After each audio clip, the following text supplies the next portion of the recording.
मार्गदर्शन करतील अशी मी त्यांना विनंती करतो.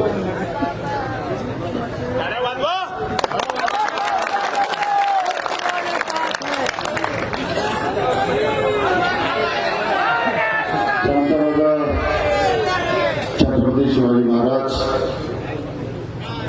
महामानव डॉक्टर बाबासाहेब आंबेडकर, क्रांतीसूर्य ज्योतिबा फुले, क्रांतीज्योती सावित्रीबाई फुले,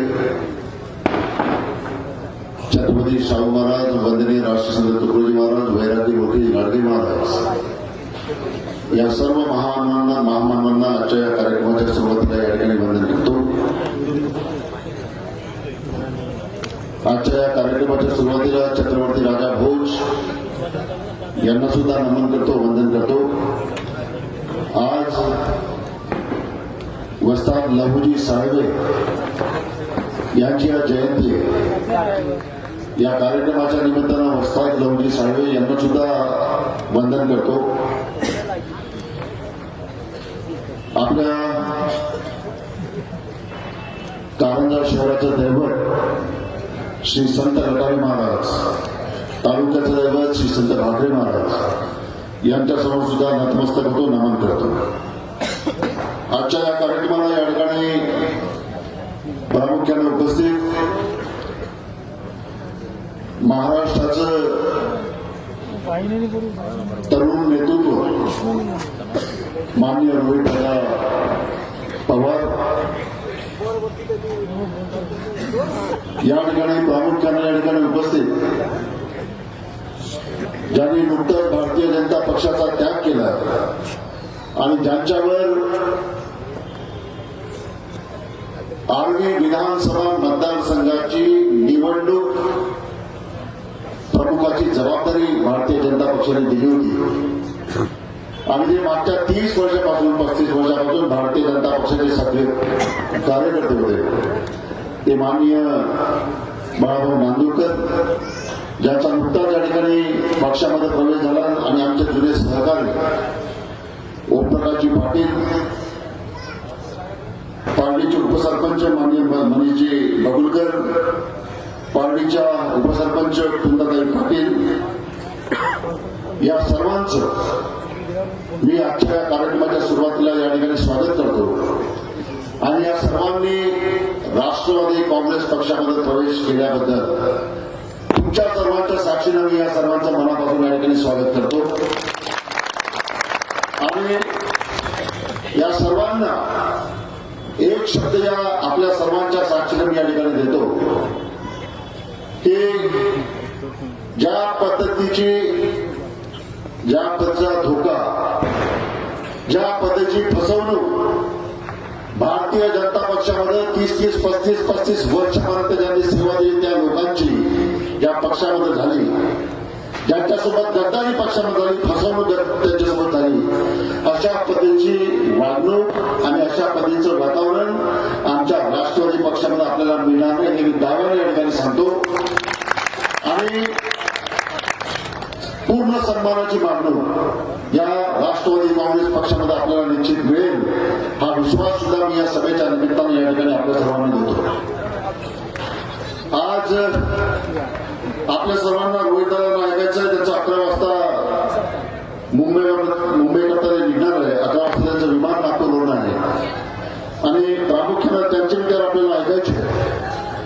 त्यामुळे खूप जास्त आज मी या ठिकाणी बोलणार नाही, परंतु सर्वात पहिले काही महत्वाच्या विषयाच्या संदर्भामध्ये मी या ठिकाणी आपल्या सर्वांचं सोबत चर्चा केली पाहिजे, बोललो पाहिजे. सर्वात पहिले ते इतक्या मोठ्या संख्येने आज आपण या ठिकाणी उपस्थित आहात आणि माझं पहिलं कर्तव्य हे म्हणतं की नुकताच मागच्या 6 महिन्यापूर्वी 26 एप्रिलला आपण देशाच्या लोकसभेकरता आपण मतदान केलं आणि देशाच्या लोकसभेकरता मतदान केल्यानंतर या वर्धा लोकसभा मतदारसंघामधून खासदार म्हणून 52 वर्षानंतर आर्वी विधानसभेच्या एका व्यक्तीला संधी भेटली आणि ही संधी आपल्या सर्व लोकांच्या आशीर्वादामुळे, आपल्या सर्व लोकांच्या प्रेमामुळे मला त्या निमित्तानं भेटली. त्याबद्दल मी मनापासून या ठिकाणी आपल्या सर्वांचे या ठिकाणी आभार मानतो. कारण की निवडणूक इतकी सोपी नव्हती. 2019 ची निवडणूक आपण 1,87,000 मतांनी हारलो होतो आणि त्याच्यानंतर आपण आतापर्यंत 1989 पासून काँग्रेस पक्षामध्ये होतो आणि सातत्यानं काँग्रेस पक्षामध्ये राहत असताना 29 मार्चला आपण राष्ट्रवादी पक्षामध्ये प्रवेश केला आणि 26 एप्रिलला आपली निवडणूक होती. 29 एप्रिलला आपण राष्ट्रवादी पक्षामध्ये प्रवेश केला, 2 एप्रिलला आपण फॉर्म भरला, 26 तारखेला आपण त्या निमित्तानं निवडणुकीला समोर गेलो आणि 4 जूनला आम्ही खासदार झालो. म्हणजे सर्व काही नवीन, पक्ष नवीन, चिन्ह नवीन. या भागामध्ये फार जास्त राष्ट्रवादीचं तसं त्या पद्धतीचं कुठलं फार जास्त बेस नव्हता.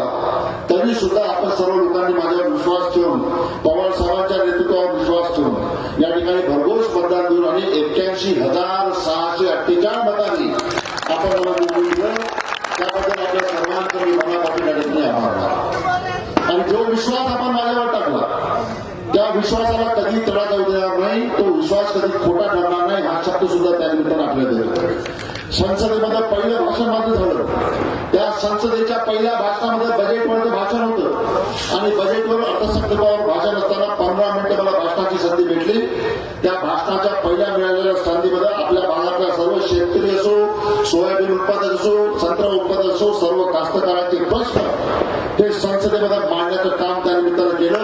आपल्यापैकी अनेक लोकांनी माझं पहिलं भाषण संसदेतून त्यानिमित्तानं ऐकलं आणि मी आपल्याला विश्वास देतो की पुढच्या 4.5 वर्षामध्ये सुद्धा आपल्या प्रत्येक प्रश्नाची वकिली करण्याचं काम या विभागाचा खासदार म्हणून अमर काळे तुमचं प्रतिनिधित्व त्या ठिकाणी संसदेमध्ये करेल.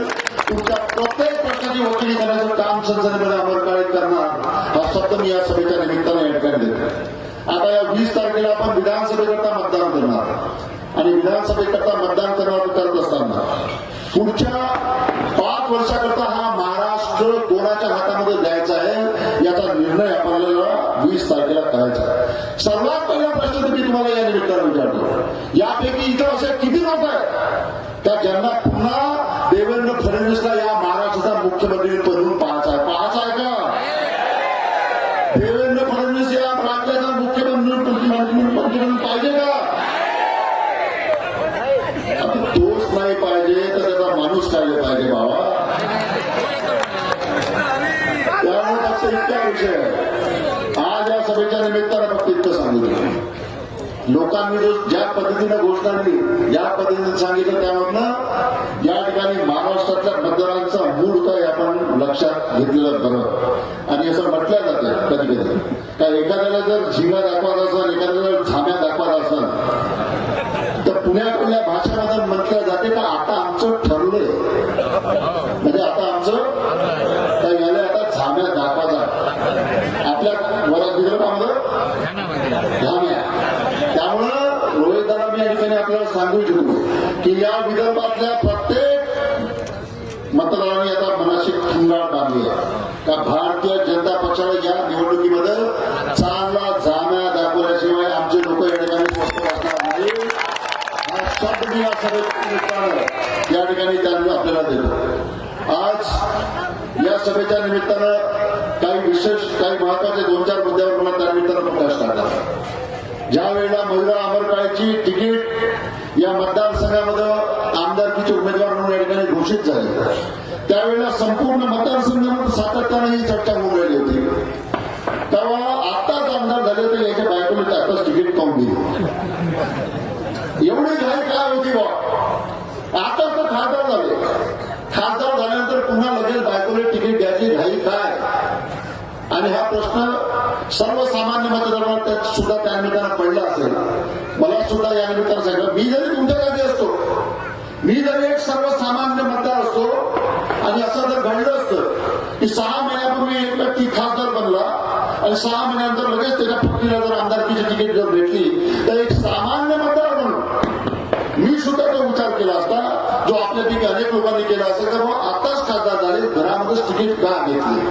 परंतु सर्वात पहिले मी या ठिकाणी आपल्याला सांगू इच्छितो, इतक्या मोठ्या संख्येने जे सर्व लोक या ठिकाणी उपस्थित आहेत, मला या निमित्तानं सर्वात पहिले आपल्याला सांगायला पाहिजे की एखाद्या पक्षाकडे ज्या वेळेला आपण उमेदवारी जर आपल्याला मागायची असेल तर सर्वात पहिले त्या पक्षाकडे आपल्याला अर्ज करावा लागतो. की मी आर्वी विधानसभा मतदारसंघामधून राष्ट्रवादी काँग्रेस पक्षाच्या तिकीटवर उमेदवारी मला आपण द्यावी, मी निवडणूक लढण्याकरता इच्छुक आहे असं आपल्याला अर्ज करावा लागतो. परंतु मी या ठिकाणी आपल्याला सांगू इच्छितो की आपल्या आर्वी विधानसभा मतदारसंघातून 7 लोकांनी आर्वी विधानसभा मतदारसंघातून 7 लोकांनी राष्ट्रवादी काँग्रेस पक्षाकडे उमेदवारी मागितली होती. त्याच्यातले 2 व्यक्ती या ठिकाणी उपस्थित आहेत. एक आमचे शुभमजी नागपुरे, आमचे सुनील भाऊ काळे हे या ठिकाणी उपस्थित आहेत. बाकी 4 लोक अजून या ठिकाणी नाही आहेत. 1-2 जण आता अपक्ष म्हणून उभे राहून आले आणि एक व्यक्ती जो होता 6 आपल्या मतदारसंघातले होते आणि एक व्यक्ती जो होता ते होते कराळे गुरुजी, जे आपल्या मतदारसंघातलेच नाहीये, ते पुलगाव देवळी मतदारसंघात आहे. त्यानंतर पवार साहेबांनी मला बोलून घेतलं आणि पवार साहेबांनी मला बोलून घेतल्यानंतर त्यांनी सांगितलं, मला विचारलं की आर्वी मतदारसंघाचं तुम्ही काय ठरवलं. आर्वी मतदारसंघामध्ये हे अर्ज आले आणि माझी अशी माहिती आहे, पवार साहेबांची माहिती बरोबर असते.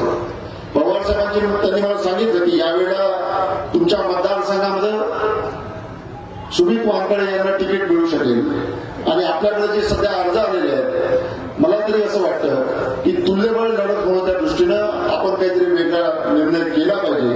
हे पवार साहेबांनी त्या निमित्तानं सांगितलं आणि त्यांनी मला सांगितलं का हा माझा आदेश आहे आणि हा पक्षाचा आदेश आहे.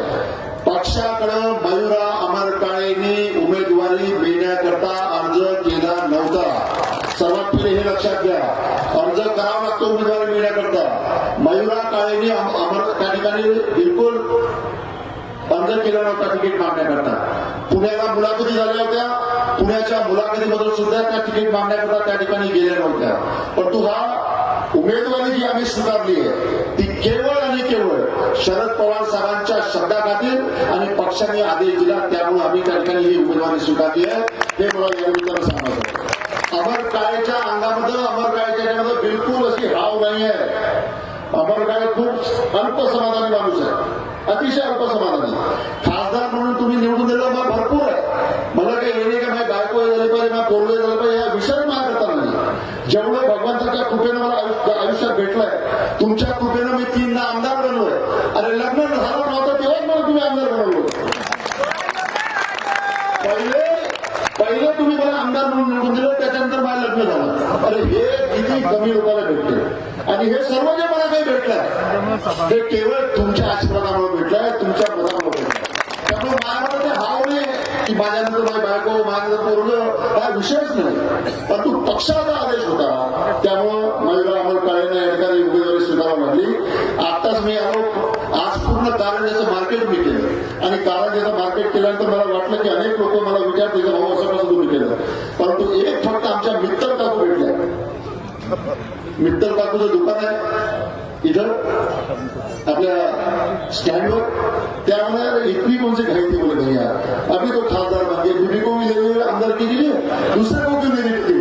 काकू हमने तिकीट मंगाई. पण त्यांना सांगितल्यानंतर मग पुढे अच्छा हो गया बोले आपने बता दिया, नाही तो हम समजते थे बोले की आपने तिकीट लिया. ही परिस्थिती कोणाला माहीत नव्हती, त्यामुळे सर्वात पहिले हे लक्षात आहे. आणि दुसरा विषय, घराण्याशी फक्त आर्मीतच आहे. महाराष्ट्राचे मुख्यमंत्री कोण? एकनाथ शिंदेच्या पोराने तिकीट कुठून दिली लोकसभेची? कल्याण. काऊन दिली? तुम्हाला घराण्याशी नाही पाहिजे ना.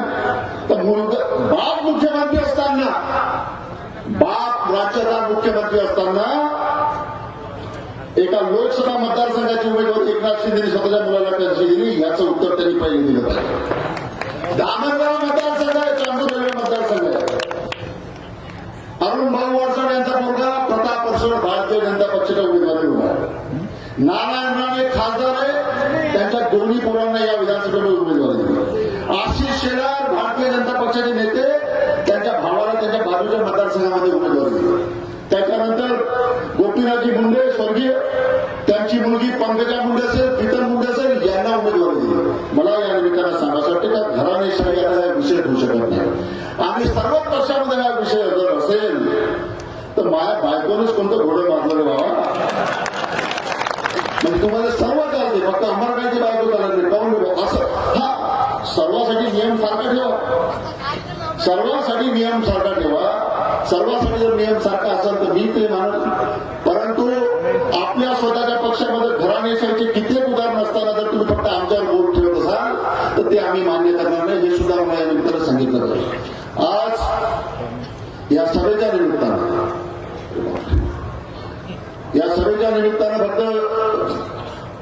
तुम्हाला 17 तारखेला पुन्हा यायचं आहे आर्मीला.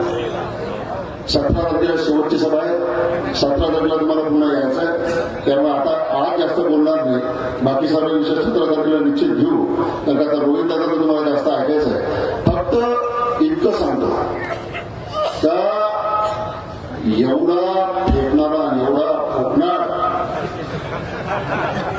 उमेदवार या आर्वी विधानसभा मतदारसंघात केव्हाच नाही पाहिला गेला. एवढा फेकणारा उमेदवार आतापर्यंत नाही पाहिला. आणि तो उमेदवार आमच्या सुमितदाराच्या रूपानं आमच्या मतदारसंघाला भेटला. पण लक्षात घ्या, यावेळेला आपण फॉर्म भरले निवडणुकीचे फॉर्म भरले असताना पोलीसचा एक आकडा होता की 4 लोकांचे प्रमुख मिरवणुका निघाल्या फॉर्म भरताना.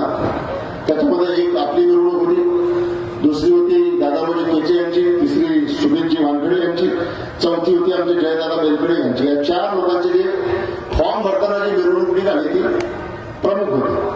आणि पोलीसचा आकडा हा होता की आर्वी विधानसभा मतदारसंघातल्या या 4ही लोकांचे नामांकन भरण्याकरता 23,000 ते 25,000 चा जनसमुदाय हा त्या निमित्तानं आर्वीला जमा झाला होता. परंतु सुमित दादांचा मी व्हिडिओ पाहिला, त्याच्यामध्ये सुमित दादा बोलताना बोलले का मला आजच तिकीट भेटली 29 तारखेला आणि 29 तारखेला तिकीट भेटल्यानंतर मला फक्त 4-5 तास तयारीपुरता भेटले, तरी सुद्धा माझा नामांकन अर्ज भरण्याकरता आज आर्वीमध्ये 40,000 लोकांचा जनसमुदाय उपस्थित होता. म्हणजे बाबा किती पोलीसचा आकडा काय आहे? 4चा मिळून माया दादारावजीचा, सुमितदारांचा आणि जय बेलगडेंचा या सर्वांचा मिळून पोलीसचा आकडा होता 22,000 ते 25,000. आमचे सुमितदारा म्हणते का माझ्या एकट्याच्या फॉर्म भरण्यासाठी 40,000 लोक होते. या मोदीचा भाव काय फेकण्यामध्ये. आता मला आपण मोदीलाच बोलतो, या मोदीचा भाव. अरे बापरे बाप, म्हणजे फेकाची लिमिट आहे का काय भाव. 2008 मध्ये कारंजाची MIDC जी मंजूर केली मी त्यावेळेला हे करताना माझ्या कार्यकाळामध्ये जेव्हा मी 2004 ते 2009 या मतदारसंघाचा आमदार होतो, सार्वजनिक उपक्रम समितीचा मी अध्यक्ष होतो, त्यावेळेला या ठिकाणी ती कारंजाच्या MIDC करता मी सार्वजनिक उपक्रम समिती पूर्ण समिती आणली होती. प्रचंड पाठपुरावा करून कारंजा तालुक्याला आपण 500 एकरची MIDC त्यावेळेला मंजूर करून घेतली. आम्ही आज ती MIDC मध्यंतरीच्या काही काळामध्ये काही लोकांनी विरोध केला जमीन देण्याकरता, परंतु 500 एकरच्या MIDC ही माझ्या कारकिर्दीमध्ये माझ्या कार्यकाळामध्ये या ठिकाणी कारंजामध्ये मंजूर केली. परंतु सुमितदारांचं एक पॉम्पलेट केलं त्यांनी या मतदारसंघाकरता काय काय केलं. त्याच्यामध्ये सुमितदारांनी सांगितलं का कारंजाची MIDC त्यानेच मंजूर केली. मला या निमित्तानं सुमित वानखेडे यांना माझं नम्र आव्हान आहे, जर कारंजाची MIDC ही जर तुम्ही मंजूर केली असाल तर फक्त एक काम करा, 5 मिनिटं फक्त 5 मिनिटं माझ्यासाठी काढा आणि एकदा संत लटारे महाराजांच्या मंदिरामध्ये या. आम्ही संत लटारे महाराजांच्या मंदिरामध्ये येऊन त्या ठिकाणी संत लटारे महाराजांच्या समाधीवर हात ठेवून फक्त एवढं बोला की कारंजाची 500 एकरची MIDC सुमित वानखेडे मंजूर केली. एवढं बोला. मी दाव्यानं सांगतो, तुम्ही लाखोच्या सभेमध्ये खोटे बोलू शकाल, पण तू संत महात्माच्या समाधीवर हात ठेवून तुम्ही कधी खोटं बोलू शकत नाही. त्यामुळे मला त्या ठिकाणी आव्हान करतो, इथं कोणी बीजेपीचे चेले चपाटे कोणी असेल सुमितदाराला आता फोन करा, त्याने सांगा उद्या सकाळी कारंजामध्ये या आणि कारंजा यामध्ये येऊन लटारे महाराजांच्या मंदिरामधून फक्त एवढं सांगू द्या का 500 एकरची MIDC ही मी मंजूर केली. आदेश दाखवा नाही. आणि हे दाव्यानं सांगतो का महात्म्याच्या संतांच्या समाधीवर हात ठेवून खोटं बोलणं सोपं नाही. कारण का जो झटका मग बसन ना 440 व्होल्टचा त्याच्यातून सावरणं कठीण नाही. त्यामुळे सांगतो असं माझ्यामुळे सांगतो का एवढा भयंकरच भेटते रे बाबा, भयंकर. कारंजाचं ज्या महावीर पाणी रोडी योजना त्यामुळे आम्ही काय झक मारली इतके दिवस, एवढ्या दिवस आम्ही त्या महावीरला केलं कारंजा शहराची पाणी पुरवठा योजना. ह्या नेमकं आता ह्या तिला ओळख दिली देवेंद्र फडणवीसचा पीए याला सर्व माहित का कोणत्या दिवशी ऑर्डर निघते काय ऑर्डर निघते. ह्या तालाच्या महावीर बरोबर ऑर्डर दिली. ज्या दिवशी महाराजाची पुण्यतिथी होती बरोबर त्या दिवशी कारंजा शहराचा ऑर्डर घेऊन आला. कारंजा शहराचा ऑर्डर घेऊन आला आणि तिथं सांगितलं की आज लटारे महाराजांची पुण्यतिथी आहे आणि मी आज कारंजा शहराकरता एक मोठं काम केलेलं आहे आणि हे काम म्हणजे कारंजा शहराची इतक्या कोटीची पाणी पुरवठा योजना ही आज मी या ठिकाणी मंजूर करून घेतली आहे. मला या निमित्तानं पाहावा म्हणजे भयंकर टायमिंग काय जोरदार साधला. टायमिंग काय जोरदार साधला. बरोबर संत लटारे महाराजची पुण्यतिथी तिथं येऊन त्याला फोटो सेशन केलं. सुमित दादाला आम्हाला विचार असं वाटते बाबा आम्ही काय झकमारी केली काय केलं आम्ही केलं. आणि हे तर असंच झालं म्हणजे आज लग्न झालं उद्या पूर्ण झालं असं होते का कधी. आज समजा मला लग्न झालं उद्या पूर्ण होईल असं होते का होते. अरे प्रत्येकाला काही लागते ना राजा बाबा लागते ना काही हे त्या मान काही ना काही खायचं मान अरे खाय हे आता असं काम एक किती किस्से सांगा. आणि आता त्याने एक पुन्हा सांगितलं बस 2 मिनिटं बोलतो आणि रोहित भाऊ दादांना या ठिकाणी बोलायला सांगतो बाकी आपण सर्व आम्ही पाहू.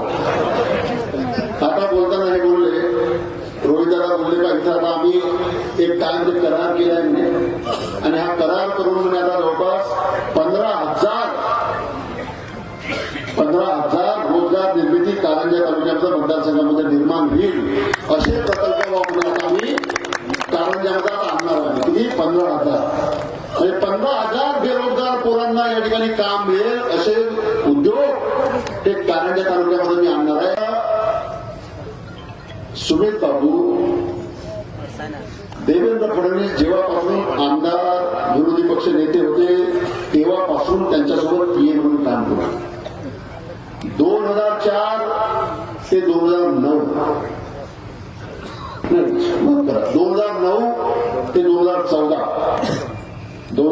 ते 2014 हे 5 वर्ष महाराष्ट्राचे मुख्यमंत्री हे देवेंद्र फडणवीस साहेब होते. बरोबर 2009 अरे 2014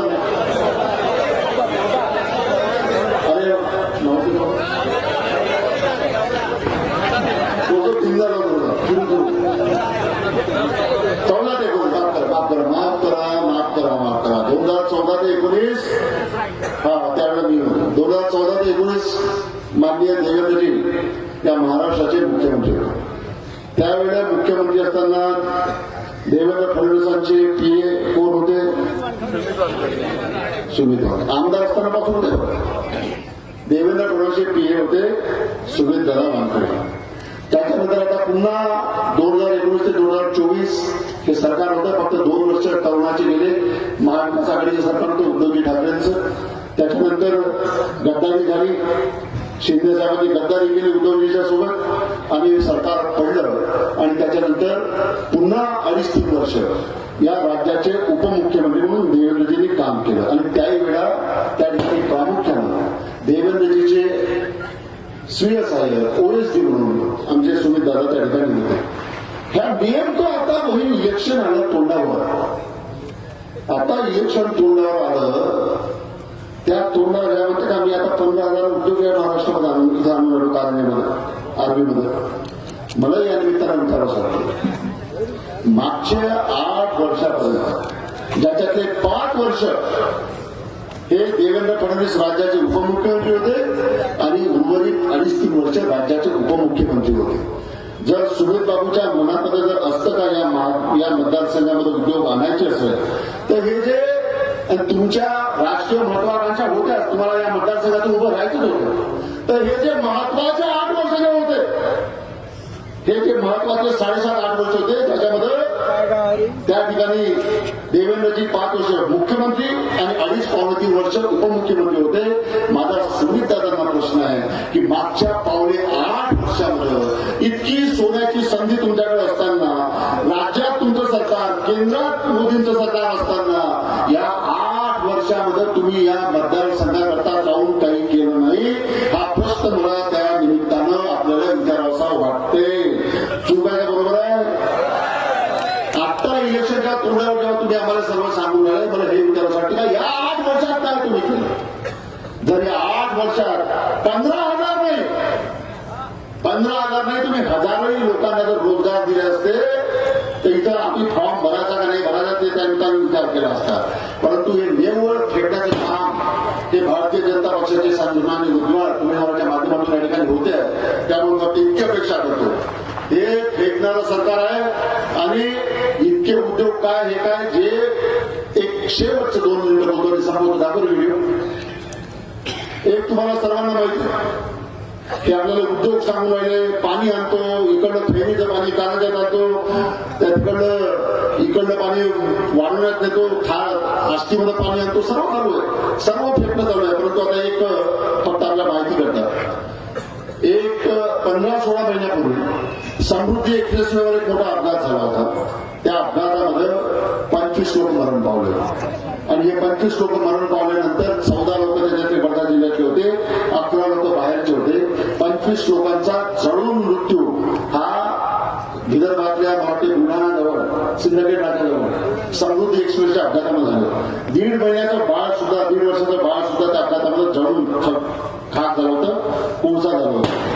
त्यावेळेला त्या अपघाताच्या दिवशी देवेंद्र फडणवीस साहेब या ते अपघाताच्या ठिकाणी पोहोचले आणि अपघाताच्या स्थळावर पोहोचल्यानंतर त्यांनी त्या ठिकाणी एक व्हिडिओच्या माध्यमातून त्यांनी पत्रकारांनी त्यांना विचारलं. तेव्हा त्यांनी सांगितलं काय बोलले ते ऐका.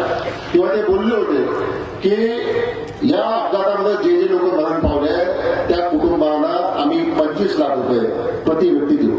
म्हणजे जो व्यक्ती मरण पावला त्याला 25 लाख रुपये आम्ही मुख्यमंत्री सहाय्यता निधीमधून देऊ. हे देवेंद्र फडणवीस साहेब अपघाताच्या दिवशी स्पॉटवरून बोलले. फक्त व्हिडिओ आहे आणि सर्व 25 लोकांचे जर पैसे जर द्यायचा विषय जर झाला, इस प्रकार की घटनाएं 8 लोग निकल पाए, ड्राइवर भी निकल पाए, क्लीनर भी निकल पाए, इसलिए वो बचे. लेकिन जो लोग बस से नहीं निकल पाए ऐसे लोगों का मृत्यु हुआ है. मैं और माननीय मुख्यमंत्री जी अभी वहां पर घटनास्थल पर जा रहे हैं. मुख्यमंत्री जी ने जिनका मृत्यु हुआ है उनके परिवार को 25 लाख रुपए का मुआवजा देने की घोषणा की है. ऐकलं आलं काय ऐकलं? 25 लाखाला काय ऐकलं? फक्त 25 लाख द्यायची घोषणा केली आहे बाबा. हे ऐकायला आलं का? वाजून पुन्हा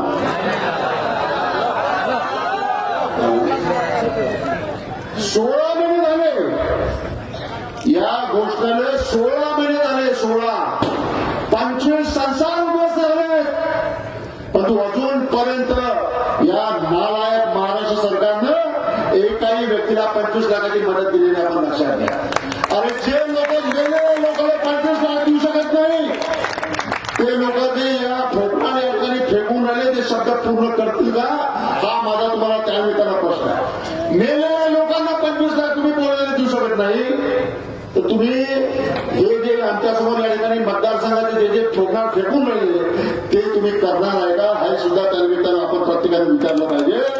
आणि माझी या निमित्तानं फक्त इतकी अपेक्षा राहील तर आता बाकी आपण नंतर बोलू.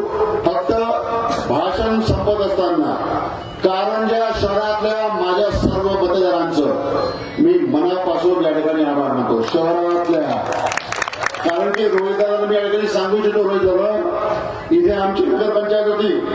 आमची नगरपंचायत असताना इथं 15 नगरसेवक, इथं आमचे जवळपास 9 नगरसेवक आमचे होते. आता 10 नगरसेवक आमचे होते आणि हे नगरसेवक आमचे असताना आमचं सर्व चालू होतं बरोबर. परंतु अचानक शिंदे सेनेच्या माध्यमातून या ठिकाणी आमच्या सर्व नगरसेवकांना फोडण्याचं काम झालं आणि ज्या नगरसेवकांकरता या मतदारसंघ या शहरामध्ये मी घरंघर गेलो ते सर्व नगरसेवक हे मला सोडून शिंदे सेनेमध्ये चाललं गेलं. एकही नगरसेवक माझ्यासोबत राहिला नाही, एकही नगरसेवक राहिला नाही, एकही नाही. ज्या दिवशी हे सर्व नगरसेवक मला सोडून गेले त्याच दिवशी मी संत लटारे महाराजांच्या मंदिरामध्ये रात्री आलो. त्या दिवशी या लोकांनी सर्वांनी मला सोडलं आणि या लोकांनी ज्या लोकांसाठी मी दिवस रात्र एक केले, कारण या शहरातलं एकही घर असं नसेल की ज्या घरामध्ये मी याच्याशी मत मागायला गेलो नाही. प्रत्येक घरामध्ये यांच्यासाठी मत मागितलं आणि या लोकांसाठी मत मागून या सर्व लोकांनी माझ्या पाठीमध्ये खंजीर खुपसण्याचं काम केलं आणि हे सर्व लोक मला सोडून गेले. ज्या दिवशी यांनी सोडलं त्या दिवशी मी रात्री लटारे महाराजांच्या मंदिरामध्ये आलो.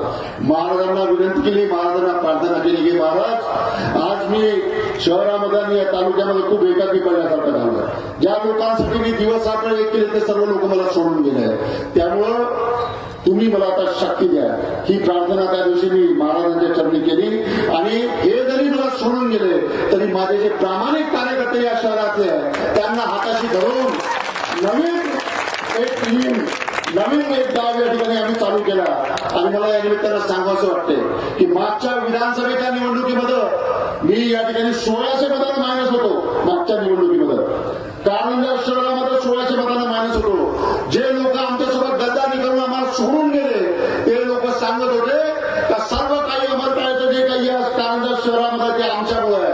आता आम्ही सर्व यांना सोडून गेलोय, त्यामुळं अमरकाळले 500-700 मताच्या वरती या ठिकाणी या मतदारसंघामध्ये मत भेटणार, या शहरामध्ये मत भेटणार नाही अशी भाषा हे लोक करत असताना त्या ठिकाणी मला गर्वानं सांगावंसं वाटते. मला अभिमान आहे माझ्या कारंजाचा प्रत्येक सर्वसामान्य कार्यकर्त्याचा मला अभिमान आहे आणि मी आभार मानतो या कारंजा शहरातल्या प्रत्येक नागरिकाचा की या विधानसभेच्या लोकसभेच्या निवडणुकीमध्ये फक्त 550 मतांनी मी या ठिकाणी मागितलं.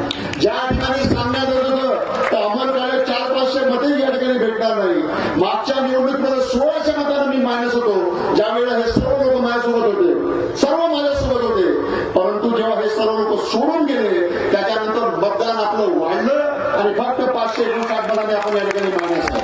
त्यामुळं जे लोक आता मला सोडून गेले त्याला फक्त एवढं सांगून राहिलो का बाबू रे, तुमचे दिवस आता भरले, ऐकून घ्या.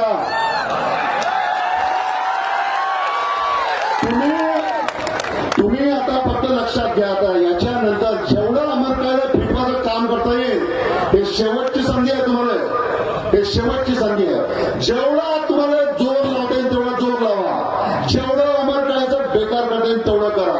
मी तुमच्या आशीर्वादाने सांगतो निवडून तर आपण येणार आहेच ना 100%. आता सांगतो, आता याच्या नंतर तुमचे हाल